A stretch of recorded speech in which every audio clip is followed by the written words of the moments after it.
لا هەرجێکم بینەرانی گەلی کوردستان سلامەتان لێ خۆشحاڵەمە میوارێژ بەرنامەی گەرما و گەرمتان پێشکەش دەکەم و سەرەتا جەژنی ڕەمەزانتان پیرۆز بێت. ئەمڕۆ یەکەم ڕۆژی جەژنی ڕەمەزان بوو بە پێی مەزهەبی سوننا.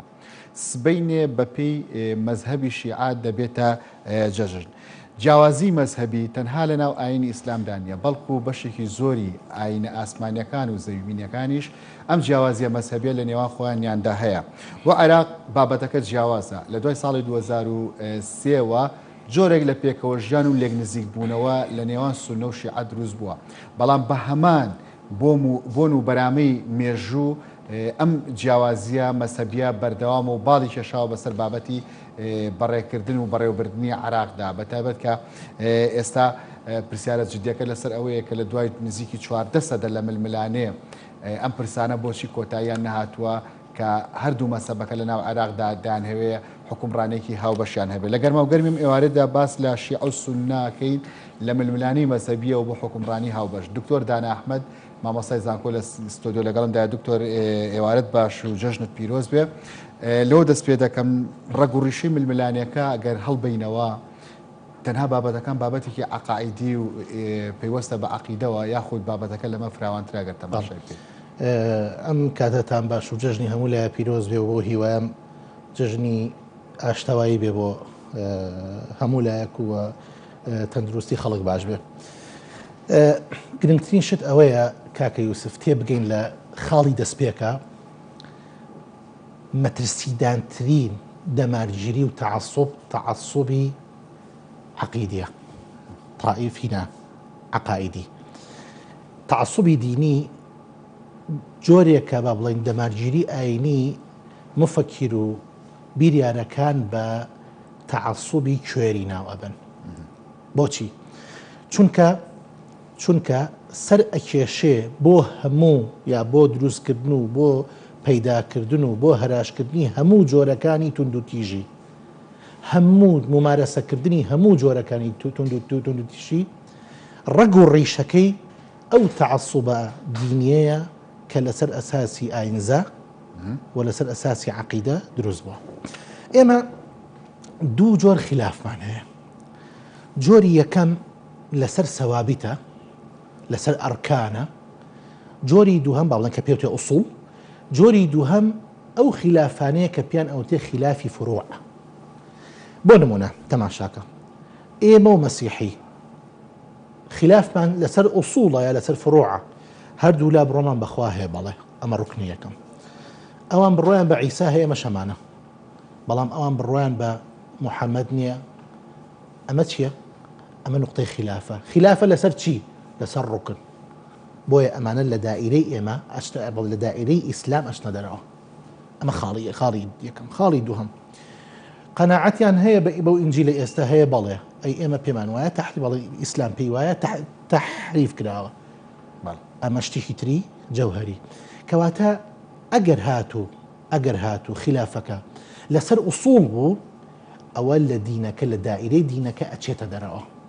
ئەو کاتە محارەبەیەتە پێشەوە، مەوزوعی جزیەیەتە پێشەوە حتى يعطوا الجزية عن يد وهم صاغرون. کابرایەکی جوولەکە لە دارولئیسلامە بۆی هەیە دابنیشێ بەو مەرجەی جزیە لێ وەربگیرێ، نەک هەر ئەوە حتى يعطوا الجزية عن يد بەدەست کنایدا واوی حالیە هەیە لە جملەکە ئەڵێ وهم صاغرون، بەڵام ملکەچن کزۆڵن زەلیلن بۆ شێوە ئەیدن. ئەزانی لەبەرەوە بۆ چونکە وەکوتم خلافەکە خلافە لەسەر ئوسوڵ پێک نەهاتە لەسەر ئوسوڵ لەناو ئاینی ئیسلامی شان بابەت ئەجا بەعرزەکەم ئەمە ئوسوڵەکە ئەمە یەکەمە کە لە دائیرەی دینەکە ئیکاتە دەرەوە. بەرەو ئیلحادێ بە، بەرەو کوفری ئەبا، بەلەو سکولاری ئەبا، بەرەو عەلمانیەتی ئەبا، بەرەو مەسیحیەتی ئەبا، بەرەو جوولەکەی ئەبا، بەرەو چی ئەبا بیبات، بەرەو ینی لەناو ئیسلامە نامێنێ. خلافی دووهەم ئەو جۆرە خلافەیە کە لە فروعایە. فروع چۆنە سێرکە. ئەمە ئەو خلافەیە کە ئەکەوێتە نێوان مەزهەبێک و مەزهەبێکی تری ئیسلام. بۆ نمونە شیعە و سونە. شیعە و سونە. تۆ ئەزانی کاکە یوسف تخوا پێشەوە من حەزەکەم شتێکی زۆر مهم باسکەم. تۆ ئەزانی ئەم خلافە لە ناو شیعە و عەفو لە ناو شافعی و حەنەفیەکانی شا هەبووە؟ لە بینی شافعی و مالیکەکانی شا هەبووە؟ ئەزانی جاری وایە بۆ لە مزگەوتە لە مزگەوتێکا کار گەیشتۆتەوەی کە 500 کەسیان کشتۆ لێکدری خۆمە هەر لەبنی شیعسونەیە نەبووە بەڵام کێشەکە چیە کێشەکە ئەوەیە حضوری شیعە حضورێکی بەرفراوانترە حضوری شیعە ئیتر ئەمە لە ڕووی ژمارەوە یا لە ڕووی هێز و قووەت لە ڕووی قووەتیانە لە ڕووی هێزیانە لە ڕووی ژمارەشیانەوە تەڵعان ئێستا بۆ نمونە لە وڵاتێکی وەکو عێراق لە سا 60 عێراقن کاکی خۆم هێزن بەڕاستی ئەمە یەک بەڵام لەناو ئومەتی ئیسلامیدا کەمترن کەمترە بەڵێ بێگومان بەڵام هەر حضوریان هەیە ینی حضورێکی فعلیان هەیە بە درێژایی مێژوو ئەمە یەک دوو شیعە وەکو بۆ نمونە شافعی و حەنەفی و مالکی و ئەحمەدی نییە ئەوان ئیمامێک هاتووە ئیجتیهادی کردووە لە خاڵێکە لا بۆ نمونە لە مەذهبی شافعیە ئەڵێ ئەو کەسەیکە دەستی لە دەستی هەر نامەحرەمێ بکەوێ لە جنسی آخر لە زۆژەکە یشکێوانە لە حەجاوا بکەوێ بێت لە دقیقا 20 بچی دەزۆن بژێت و بێتەوە ئەی لەوێ تەقلیدی ئەبوو حەنیفە کرد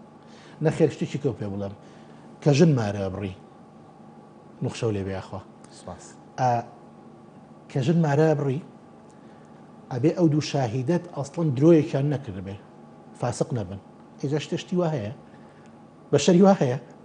کەمە زۆر کە بەوانە لەبەرەوە تەقلیدی لەناو مەذهبە سونیەکەش بەڵێ ناو شافعی وایە تەقلیدی ئەبوو حەنیفەکەی ئەو کاتە شاهیدەکان عادلیش دەبن فاسقیش بن ئاساییە تێگەشتی ئەم خلافانە ئەمە خلافی فەرعین بەڵام وەکو وتم ئەمانە شتی زۆر جزئین و لەسەر بنەماکان با بڵێن لەشتی ڕەگۆ ڕیشەییان نییە خلافی بینی شیع و سونە لە ڕاستیە 5 خاڵی زۆر سەرەکیە یەکەم عیسمە چێ پارێزراوە لە هەڵە سونە ئەڵێ پێغەمبەران درودی خۆیان لەبێ شیعەکان ئەڵێن بەڵێ پێغەمبەران بەڵام 12 ئیمامەکەش باشە سەحابە هاوڵانی پێغەمبەر ئەوانەی بینیویانە نەک تابعین نا کاکە یوسف تابعین جیاوازە تابعین ئەوانن کە پێغەمبەران نەدیوە با لە زمانی ئەوی شەوە بێتن بەس نەیان دیوە باشە لای ئەهلی سونە سەحابی منەزەهن پاکن نەزیهن بێگردن لای شیعە ئەڵێ بە نیسبە تیانە نەزیهە تیانە نەزیه نییە باشە مەسەلەن بۆ نمونە توقیەمان هەیە زەواجمان هەیە میراتمان هەیە ئەم 5 خاڵی سەرەکین کە خلافی بینی شیعە و سونەی دروست کردووە هەر 5 خاڵ لەمانە ئەمانە شتی فەرعین ئینسان لە نوێژە دەست بگریان ناگرێ بە 3 حرەکە بەتاڵە بێتەوە 3 حرەکەی عوزو ئایا 50 عوزوە 3 حرەکە بکا بەتاڵە بێتەوە یا دەست بجوڵە بێ بەتاڵە بێتەوە باشە لە تەشەهودا دەستی چۆن دەبێت ئەم جیاوازی کە دروست بوو ئەم 5 بابەتی کە وەکو جیاوازی وەکو بەشێک لە ململانەکە دروست بووە پێیوەستە بە تێڕوانین یەو کەسانی کە بوونەتە ڕێبازی سونی یاخود شیعی یاخود لە قورئانەوە سەرچاوایان گرتووە نە ڕوکنەکە هەیە ڕوکنەکە هەیە لە قورئانە ڕوکنەکە هەیە بۆ نمونە لەسەر دەستنوێش يا أيها الذين آمنوا إذا قمتم إلى الصلاة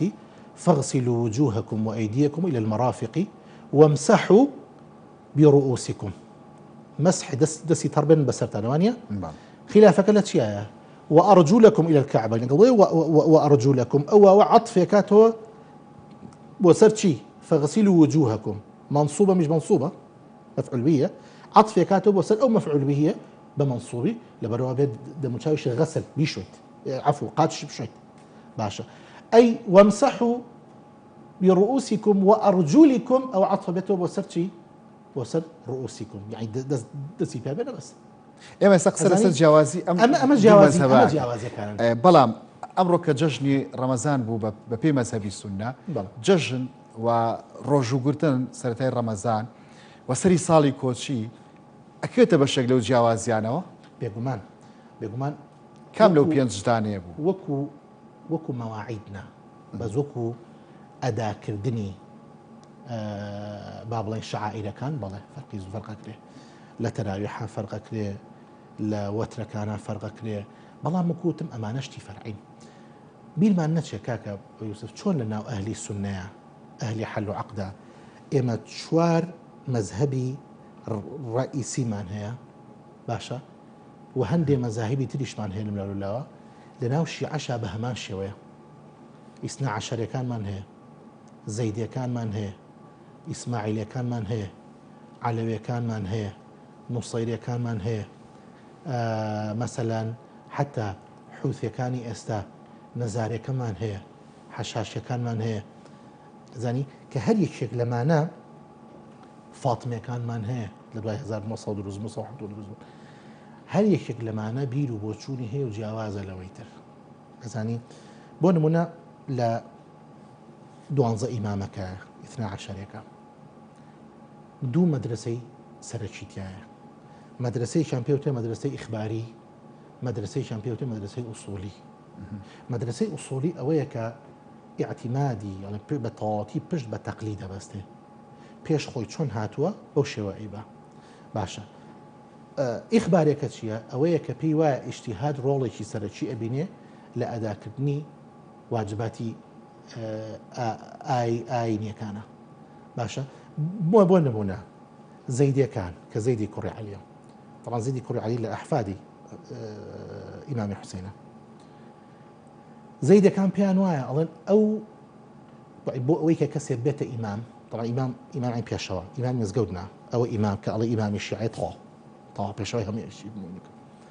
پێی وایە کە ئەڵێ ئەبێ بۆ ئەوەی کە ئەو کەسە لەقەبی ئیمامە دووەربگرێ ئەبێ محابڵین دژی ئەو کەسە بوەستێتەوە کە زاڵمە لەبەر ئەوەیە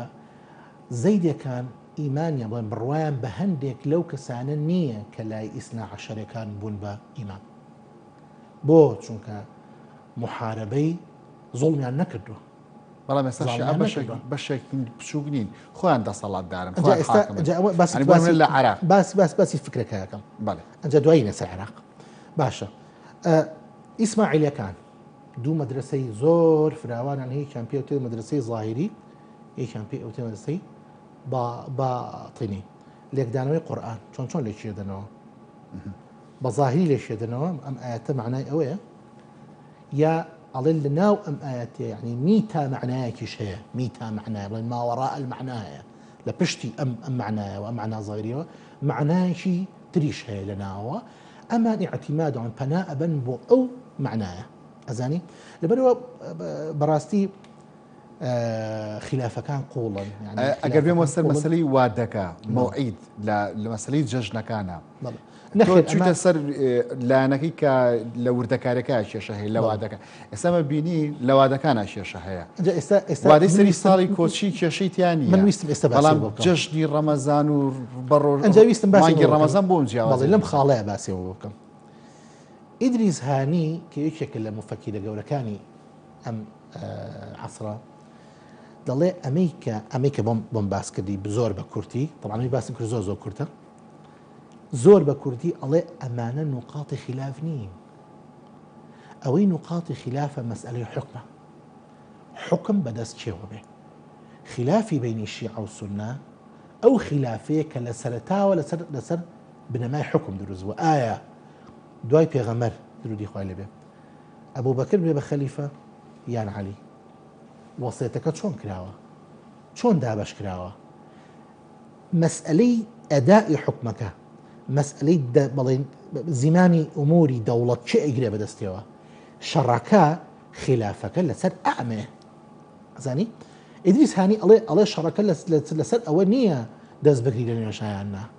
قسە بکەی لە نوێژایاننا حرەکە بکەیاننا ئەمڕۆ جەژنەیە بەیان نییە ئەڵێ خلافەکە لەسەر ئەمە نییە خلافەکە لەسەر ئەوەیە کێ حاکمە بەڵام ئێستاکە لە خلافە دیارەکە ئەنجا بەعرض بۆ نمونە لە وڵاتێکی عێراقا دوو ڕۆژ جەژنە دوو ڕۆژ نەگوەتی میلەتەکەیە کاکی خۆم بەپێی باسی فقه بۆکەم باشە لە علمی فقه ئوسوڵی جەژن ئاوایە و ڕەمەزانیش ئاوایە ئەڵێ ئەگەر هاتوو یەک کەس مانگی بینی وە کەسەکە متمانە پێکراو بوو ئیتر شڕوتی خۆی مەسەلەن ئیمانی هەبوو پیاوێکی درۆی لێ نەبینرا بوو کەبائیری نەکرده بوو چی شڕوتەکانی ئەو کەسە موەسەفاتی تیا بوو یەک کەس مانگی بینی بە قسەی ئەو کەسە ئەکرێ بە ڕەمەزان باشە بۆ یە کەس بۆ لەبەرەوەی کە ئەسڵ و بنەما وایە لە ڕۆژوە ئینسان تووشی مەشقەت و هیلاکێ بێ وە نیە وایە تووشی مەشقەت و هیلاکێ بێ لەبەر ئەوە ئینسان خۆی بەدەستی خۆی ناخاتە ئەو مەشقەتە و درۆی بۆ بکە یەک کەس بەس باشە بەڵام توخوافم کە باەکەک جملاتەکەم بەڵام بۆ جەژنوانیە زانی ئەبێ دوو کەس بڵێ بانگمانگم دیوە ئەو واسەفاتانیان تیاابێ ئەنجابێ بە جەژن ئەزانی بۆ چونکە تۆ لەنە خۆت دەناو عەزابای لە ڕۆژوای ئەزانی لە مەشقەتای لە تیونێتیای لە برسێتیای چۆن خۆر ڕزگارەکەی ئەڵی جەژنە وەنیە لەبەرەوە دوو کەسی ئەوێ بۆ جەژن ئەگا لێبێ دکتۆر بەڵام لەسەر مەوعیدنە ئەگا لێبێ لەسەر مەوعیدنە خلافەکە ئەمەیە ئەو ئەڵێ من مانگم دیوە ئەو ئەڵێ من بڕات پێ ناکەم و من مانگم نەدی و سبێنێ مانگە بین ئەو مۆزوعەکە ئەگەر نا کە مانگ بینرا بۆ خۆی جەژنە تەواو هەر بەشێک نییە لەو ململانی و دکتۆر دانا باسمان لەوە کرد کە تەنها لەناو ئاینی ئیسلامە بابەتی ململانی مەزهەبیەکان قوڵ نەبووتەوە تەنها لە ئاینی مەسیحەتی شاوایە لە ئاینە زەمینەکانی شاوایە ئاینی مەسیحی کۆنترێکە بەڵام تا ڕادەیەکی زۆر ئەم ململانانی تێپەڕان وەکو ئاینی ئیسلام ینی ڕۆژ بە ڕۆژ ئەم ململانەیە تازە ئەبێتەوە لەناو هۆکاری سەرەکی ئەوەیە کە مەسیحەکان لە دوای سەدەکانی ناوەڕاستەوە ئیشێکی زۆر عەزیمیان کرد ئەو بوو دینیان لە دەوڵەت جا کردەوە دینیان لە حکم جا کردەوە ئەوەی کە پەیوەندی هەیە بە مرۆڤ لەگەڵ خوا جایان کردەوە لەوەی کە دیسپلینی مرۆڤ بە مرۆڤەوەکە دیسپلینی مرۆڤەکە لە ناو ئەو کۆمەڵگەی کە تیاژی دیسپلینی مرۆڤەکە لەگەڵ تاوان دیسپلینی مرۆڤەکە لەگەڵ چاکە لەگەڵ پیاوەتی لەگەڵ خێرات ئەوەی کە دیسپلینی ئەمانە ئەکا شتێکە ناوێت ناو قانونی وەزعی خۆیان هاتدایانە بە پێی ظروف و زەمان کاکی خۆم 200 ساڵ پێش ئێستا هەندێک شت هەر نەبووە تاوە هەندێک شت هەر نەبووە ێ حکمیشی نەبووە وانە مۆبایل هەبووە ێ حکمیشی نەبووە ئێستا کە مۆبایل هاتووە مەفروزە قانونی هەبێ یاسای بەکارهێنانی هەبێ یاسای تەجاوز نەکردن سەر خەڵکی هەبێ یاسای پاراستنی تایبەتمەندێتی کەسێتی هەبێ وانە ئەمانە هەموو پەیوەستن بە چێوە ئەم یاسایانە پەیوەستن بەو جیهازی کە هاتووە ناوی مۆبایلە تا سەتەلایت نەبووە ئێستا سەتەلایت هاتووە ئەویش یاسای خۆی هەیە زانی لەبەرەوە یاسا شتێکە لە مجتەمەعێکەوە لە طبیعەتی مجتەمەعێکە و مجتەمەعیش کە ئەگۆڕێ ئەمە لە ئیسلامان ناوە ئیجتیهاد بەڵام من بەسەراحەت شتێکی سێرت پێ بڵێم ئاەتێک هەیە لە قورئانە السارق والسارقة فاقطعوا أيديهما وانيا عمر كوري خطاب كهات سر حكم لبروي كد برسيتي قاتو قريبو أو حكم لا برد دقيش لا يا والله لا برد بو لا برد أجر أوي بكرده ودسي لصاهشتاي مجتمع كين كرده ببرياته زاني لبرو براستي وكوتم لا بسردميك هو بسردمي شتر حكمي تازة وقانوني تازة وياساي تازة ديالنا قوري بو چونکە تغییرات مرۆڤ کائینێکی زیندووە کائینی زیندوو توانای داهێنانی هەیە داهێنانی تازە شتی داهێنراوی تازە پێویستی بە یاسای تازە هەیە ئەمە مۆزوعەکە خاڵی هاوبەشی ئەم مەزهەبانە زیاترەکەی خاڵی جیاوازیانە لەسەر بنەما ئاینیەکان لەسەر ئیمان بنەماکانی ئیمان لەسەر ئەرکانی ئیمان متفقن تقریبا ئاینەکاننا ئەو مەزەباناوڵم مەسەبی شیع و سنی بەڵێ مەسەر هەردووچیان بڕیان بەخوا هەیە هەردووچیان بڕیان بە قەزا و قەدرێ خلافیان تایە ناو قەزا و قەدرەکە خۆیان لە ناو قەزا و قەدرەکە خۆیان تێ فەرقی هەیە ئەکادار بە ئێستا شتێکت پێڵم نمونەیەکە پێڵم هەردووچیان ئیمانیان بە حەج و چوزانە بە هەموو شتەکانی ترەیە بە ئەرکانی ئیمان هەموو بە مەلایکەت و بە کتوب و بە ڕسوول و بە هەموویان هەیەە بەس بەسە بۆ نمونە ئێستا باسی قەزا و قەدەرمان کرد یعنی جەبرەکان و تەیسیرەکان قسەی زۆر هەیە لەسەرەوەی کە مرۆڤ مخەیەرە یا مسەیەرە این تۆ بەدەست خۆتە چیەکە یاننا باشە کاک یوسف پرسیارێکرد لێکم تۆ سبەینێ ئیمتیحانی خوێنکاری تو ئیمتیحانە هەیە باشە سعیکی چاکت کردووە چاک سعید کردو خۆت ئامادە کردو ئەچیتە سەر وەرەقەی ئیمتیحانەکە و خوێنی لوتە بەرەبێ دەفتەر پیسەکات و بەکڵ هیچ باشە ئەمە چیە ئەمە ئەبێ خوا محاسبە بکات لەسەرەوەی کە تۆ سعی نەکردوە ئەی چۆنە محاسبەکەی چۆنە ئەوەی لەسەر تۆیە کردوتە نەتیجەکەی هەشتێ بوو بەدەست خۆیە تێگەی لە من کاکی خۆم ئەنجا ئەماش جارێکی کە لە نێوان جەبرەکان و تەخینیەکان نابێتەوە بەهرا ئایا بۆ وای لێ هاوم زەلامە هۆکاری هەیە ئەگەر هۆکاریە بە هەردوو مەسەبەکە لەو باوەڕدان کە وڵا هەردوو مەزەبی زۆر زۆرە لا ئوریدیەکان هەیە ئەهلی شوڕات هەیە معتەزیلە قسەی خۆیان هەیە ئەزانی حتا من شتێکت پێ بڵم یەکێ لە مفەسیرە گەورەکانی قورئان کە زەمەخشەریە ئەهلی شوڕات بووە ئەهلی شوڕات بووە معتەزیلە بووە معتەزیلە زانی چییە؟ طبعا من پێت دەڵێم مفەسیری قورئانە کە شافی هەیە چوار بەرجی گەورەیە کتێبی تریشی زۆرە بەس مفەسیری قورئانە کاکی خۆم شوڕات چۆن يعني معتەزیلە چۆنیە بڕوای بە قورئان هەیە وەکو فکرە بەڵام مەڵێ ئەشگونجێ جار جار لەفزی پێغەمبەریشی تێکەوترێ کە ئەمە لە مەذهبی ئەهلی سنەت و جەماعەت ئەمە کفرە کاکە لەفز هەمی قورئان و فکرە و هەموو ئەحکام هەمووی ئەگەر بینە سەر بابەتی عراق دکتۆر دانین دوو مەذهب بەزەمەی کە باسمان کرد هیچ نەبوو هەمە خلافەکە زۆر لەوە زیاترە مێژۆکە زۆر لەوە قوڵترە بەڵام ئەمەی تر وەکو بڵێ چوویدە ناو دەریایەکی گەورەوە یەک دوو تەختەمان فڕێە و یەک دوو بازبەرنا بەسەرەوەی تر ئەنی ئەم دوو مەسەبە جیاوازە لە عراقدا ئێسان هەیە حکومڕانێکی باش پێشکەش بکەن بەم هەموو جیاوازیە مێژووی کە هەیەە ئەتوانن هاوبەشەکانیان کۆ بکەنەوە واز لە جیاوازیەکانیان بێنن شتێک هەیە زۆر گرنگە بەلام و پێت بڵم کاکە یوسف عێراق وەکو شوێنی تر نییە تەماشای عێراقە لەگەڵ ئەوەی مەسەلە پێکهاتەی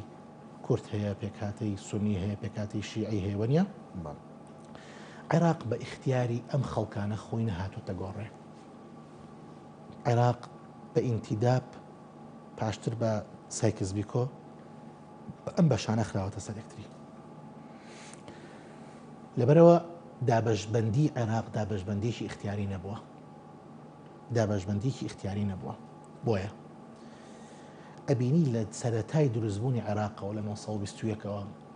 هەتا ڕووخانی سەدام ئەوەی حکمی عنی زیمامی حکم بەدەستەوە بۆ سونی بۆ شیعەنەوە تەماشای کە لە مەلیکەوە لە عەبدولکەریم قاسمەوە قەیناکەوە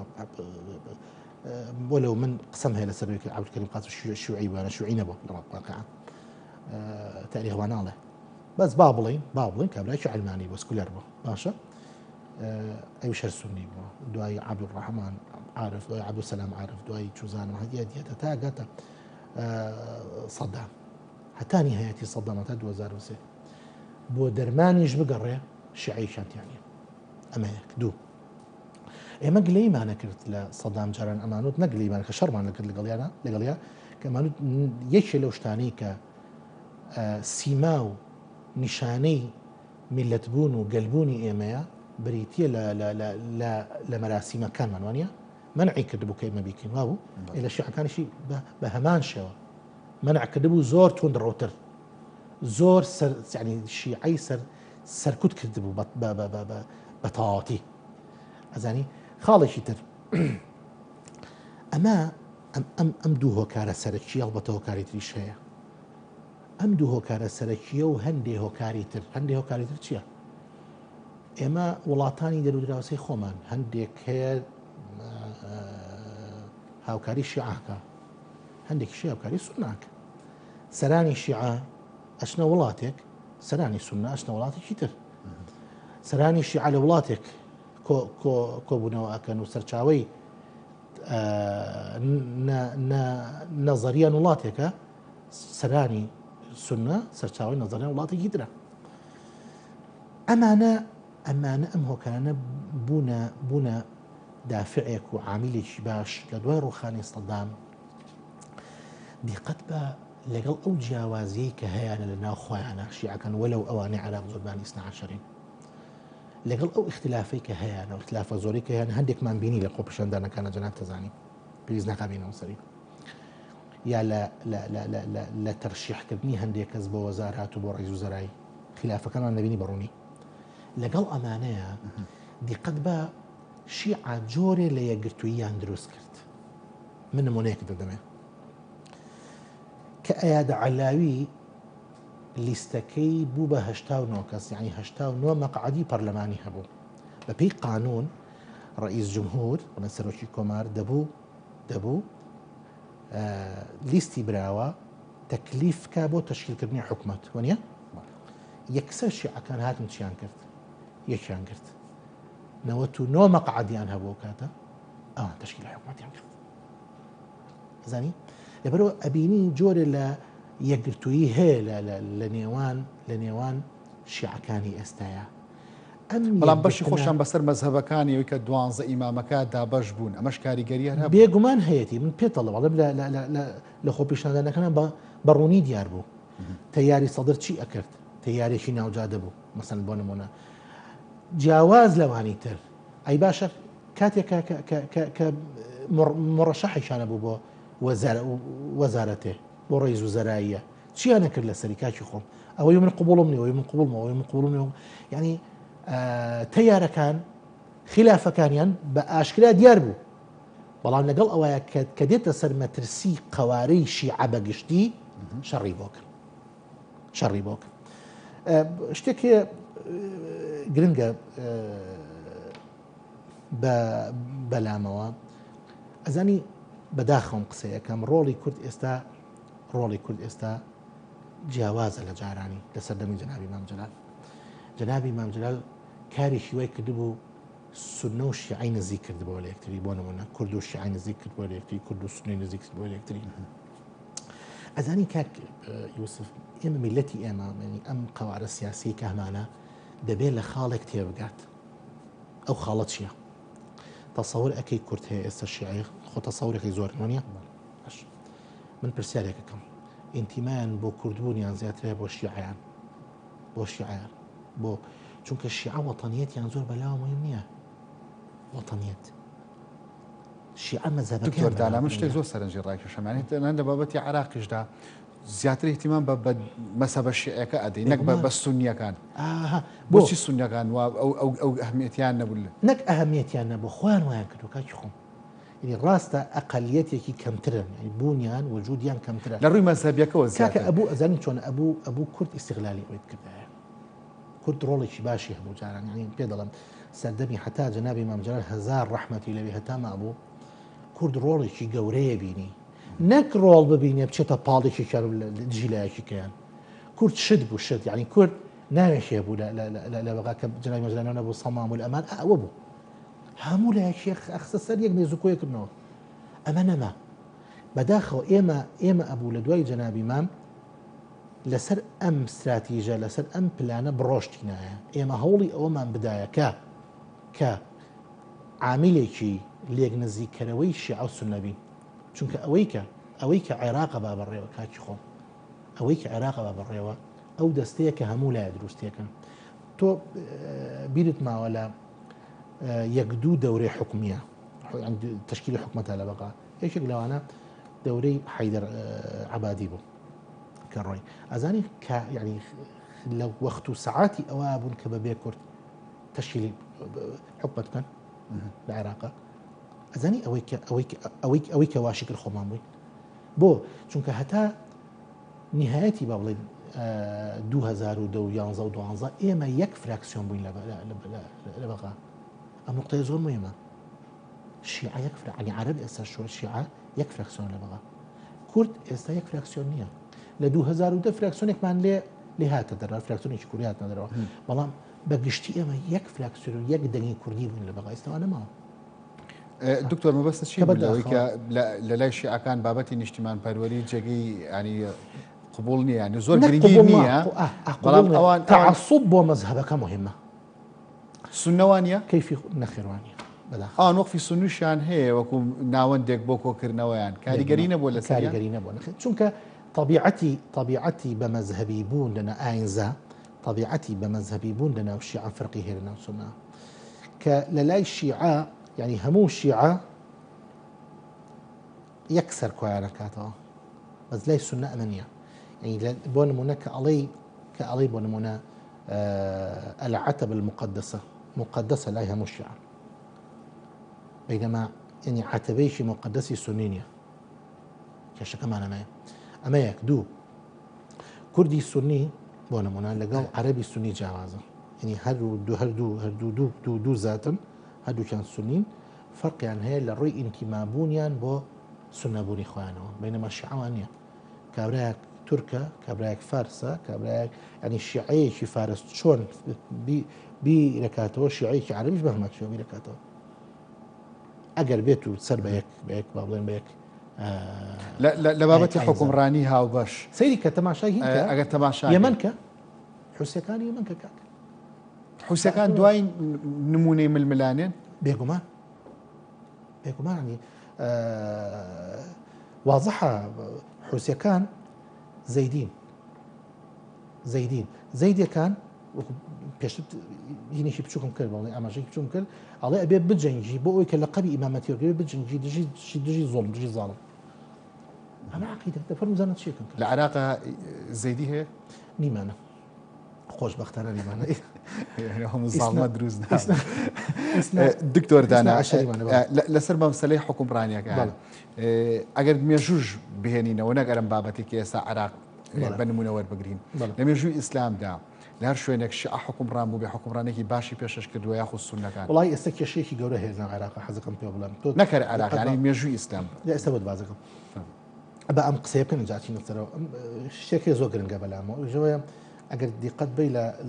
لە خۆپیشاندانەکانە سوننەکان داوای گۆڕینی دەستوریانەکە دەستوری عێراقیانە کرد بۆچی چونکە نازانم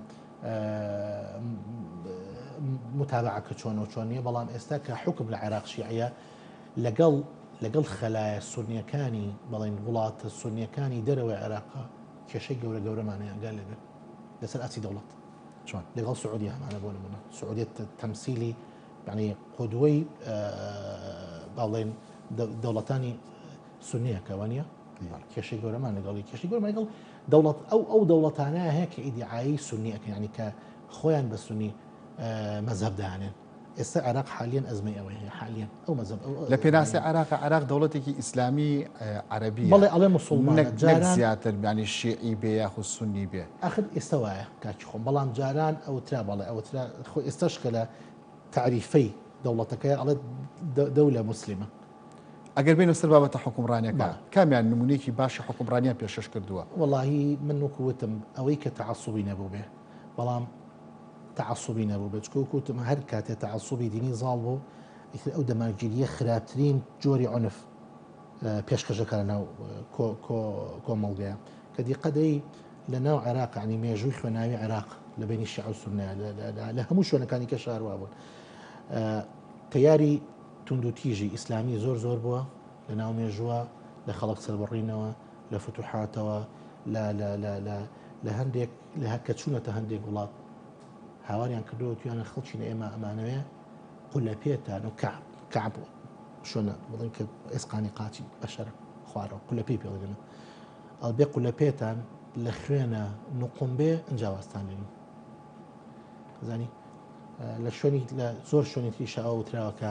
ئەبێ بڵین جەدوەل بڵین جەدائیر بڵێ کانیاو نییە ئەڵێ بێ کانی ئاو لە خوێن دروست ببێ ئەنج معنای وایە فەرحی ئەو شوێنە کراوە ئەمە مێژۆکەیە یعنی لەبەرەوە عنف لە هەر شوێنێکە هەبێ جا سنی بێ یا شیعی هەردوو لاش لە مێژووە هەیان بووە ئاگا لەبێ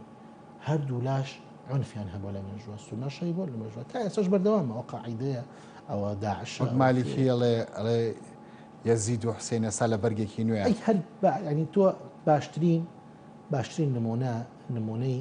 ینی ئەو فترە زەمەنیە وەرگرێت طبعاً خلافەکە با بڵێ لە بنەماڵەوە دروست بوو من نەمیستمە سەرەوە لە بنەماڵەوە دروست بوو بینی ئومەویەکان و عەباسیەکانە لەسەر حکم دروست بوو چۆن هاتوۆتە خوارەواریم چۆن لە یەکیان کوشت و یەکێک لەو زەحایانە ئەزای زانایەکی گەورەی عەلی کوڕی ئەبی تاالب یەکەم کەس بووە کە مفەسیری یەکەمی قورئان عەلی کوڕی ئەبی تاالبە باشترین کتێبی هەیە بە ناوی نهج البەلاغەوە چاکترین کتێبە بڕۆ قەنەعەتە بێ یەکێکە لەو کتێبانەی کە من وابزانم 20 دانە ساڵە ئەی هێنمە ئەی بەم و ئەی خوێنمەوە تێر نابم لە هێشتا